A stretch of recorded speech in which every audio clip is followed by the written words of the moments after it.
जय Siya Ram to all. आज का हमारा टॉपिक है wave and it's time. So wave का मीनिंग क्या होता है? तो वेव का मीनिंग क्या है? A mechanical wave is a disturbance produced in a medium which propagate with a definite speed in a medium. तो इसका एग्जांपल से मैं समझाता हूँ इसको अच्छे से। तो जैसे आपने देखा होगा कि अगर कोई तालाब है और उस तालाब में शांत पानी है, ठीक है ना? और उसमें आप एक क्या डालते हैं? एक पत्थर डालते हैं। तो पत्थर डालने के बाद क्या होता है कि कुछ वेव सी आपको दिखती है कि जहाँ से मतलब आपको ऐसा लगता है कि कुछ जा रहा है। तो वो हम कहते हैं ना कि आपकी वाटर वेव्स आ रही है। सिमिलरली अगर हम बोलते हैं तो उस टाइम पे हमारी जो आवाज है, एक व्यक्ति की आवाज दूसरे पर जो पहुंचती है दूसरे के कान में, वो भी किसके माध्यम से पहुंचती है? वेव, साउंड वेव के माध्यम से पहुंचती है। अब साउंड वाले को तो विजुलाइज करना थोड़ा सा टफ काम है, बट ये वाटर वाला तो सिंपल है। तो वाटर वाले में होता क्या है, जैसे आपने पानी में पत्थर डाला तो उस टाइम पे वो वाला पानी कहाँ गिर गया? नीचे गिर गया। उसके बगल वाला जो पानी है वो क्या हो गया? ऊपर की ओर आ गया। फिर ऐसे ही ऊपर नीचे ऊपर नीचे ऊपर नीचे जो पार्टिकल का जो मोशन है, वो यही डिस्टरबेंस, इसको क्या कहेंगे हम? डिस्टरबेंस कहेंगे। और यही डिस्टरबेंस जो है आपका इस पॉइंट से स्टार्ट होता हुआ धीरे धीरे आगे को बढ़ा चारों डायरेक्शन में। तो इसी डिस्टरबेंस को हमने क्या कहा है? वेव कहा है। तो यही disturbance produce in a medium, medium क्या है इस केस में? वाटर है। Which propagate with a definite speed, जो कि किसी स्पेशल स्पीड से मूव करेगा। कुछ स्पीड होगी, कोई भी स्पीड हो सकती है, ठीक है ना? बट स्पीड ऑफ लाइट से क्या होनी चाहिए? कम होनी चाहिए। तो इसको हम कहते हैं मैकेनिकल वेव। तो मैकेनिकल वेव का मतलब क्या है कि उसको मीडियम की जरूरत होती है। और कुछ ऐसी वेव होती हैं जिनको मीडियम की जरूरत नहीं होती है, उसको हम कहते हैं नॉन मैकेनिकल वेव। जैसे कि नॉन मैकेनिकल का एग्जांपल जो है आपका क्या है? वो इलेक्ट्रोमैग्नेटिक रेडिएशन। जो भी आपकी इलेक्ट्रोमैग्नेटिक रेडिएशन है वो सभी की सभी क्या है? नॉन मैकेनिकल वेव है। और इलेक्ट्रोमैग्नेटिक वेव में क्या डिस्टरबेंस होता है? फिर उसमें चेंज होता है आपका इलेक्ट्रिक फील्ड और मैग्नेटिक फील्ड की डायरेक्शन।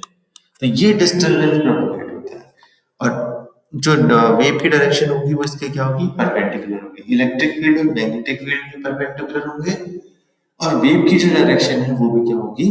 परपेंडिकुलर होगी। अब हमारी बात है कि types of the mechanical wave. तो टाइप्स ऑफ मैकेनिकल वेव में क्या है आपका? जो मैकेनिकल वेव होती है वो आपके दो टाइप की होती है। एक तो हो गई आपकी लॉन्गिट्यूडनल वेव और दूसरी हो गई transverse wave. Transverse and longitudinal. तो देखो ट्रांसवर्स वेव क्या होती है? तो ट्रांसवर्स वेव का मीनिंग होता है कि अगर कोई वेव, जैसे मान लीजिए कि आपने क्या किया, यही पानी में आपने पत्थर डाला, तो पानी में जो पत्थर डाला आपने, तो पानी वाले पत्थर डालने से क्या होगा? उसके बगल वाले वो वाला पानी नीचे, उसके बगल वाला ऊपर, उसके बगल वाला नीचे, फिर ऊपर, फिर नीचे, फिर ऊपर, फिर ऊपर नीचे। मतलब कि ऐसा नहीं होता है कि ये जो पानी मतलब आपने पत्थर डाला तो यहाँ का पानी यहाँ पहुंच जाता है, ऐसा नहीं होता। क्या होता है? यही वाला पानी ऊपर नीचे अपना मूवमेंट करेगा, यहाँ वाला पानी ऊपर नीचे, यहाँ वाला पानी ऊपर नीचे। बस यही मूवमेंट, यही डिस्टर्बेंस जो है, यही प्रोपोगेट होता है। इसको हमने वेव कहा है। तो वेव की डायरेक्शन क्या है? वेव की डायरेक्शन है ये। और पार्टिकल की डायरेक्शन क्या है?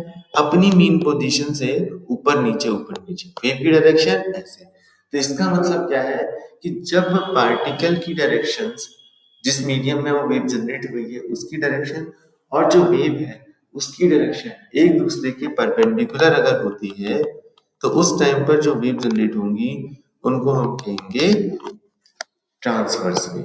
तो ट्रांसवर्स वेव का मतलब क्या है?